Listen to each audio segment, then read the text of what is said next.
Diane in the gorgeous Black Hills of South Dakota.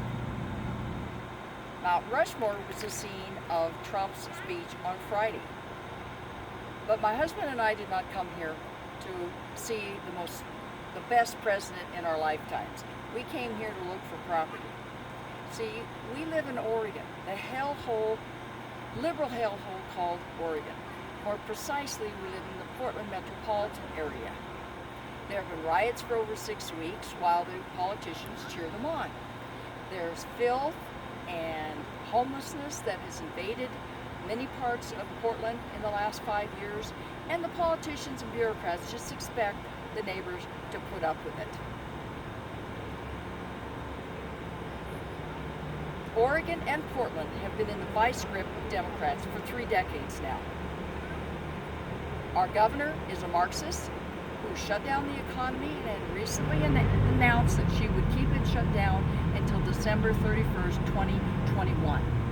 She has to do that in order to destroy all the small business and the self-employed.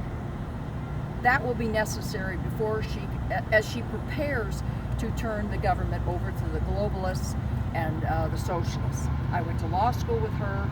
I know her. That's her goal. Her excuse for shutting down the economy is COVID-19, but here's the problem. Oregon doesn't have any COVID-19 problem. In April, they laid off the COVID nurses because there weren't any patients. Also in April, the governor sent 500 ventilators to New York. This is July. That was April. We should be opened up. And then more recently, last week, she called a special session of the legislature for the sole purpose of destroying, suspending our right to habeas corpus that is built into the U.S. Constitution.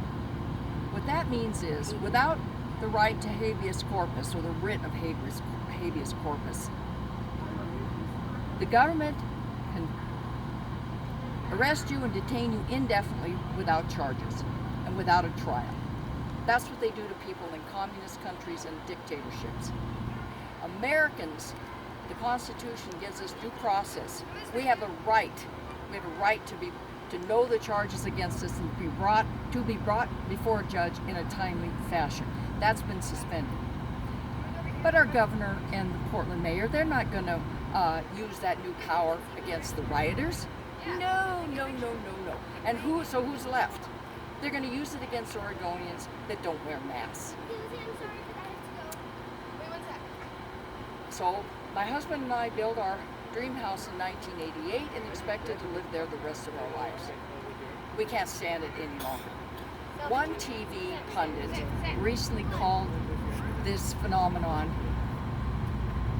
Americans leaking out of blue states into red states. Others have called this a mass exodus of normal Americans leaving the madness. Leaving the madness.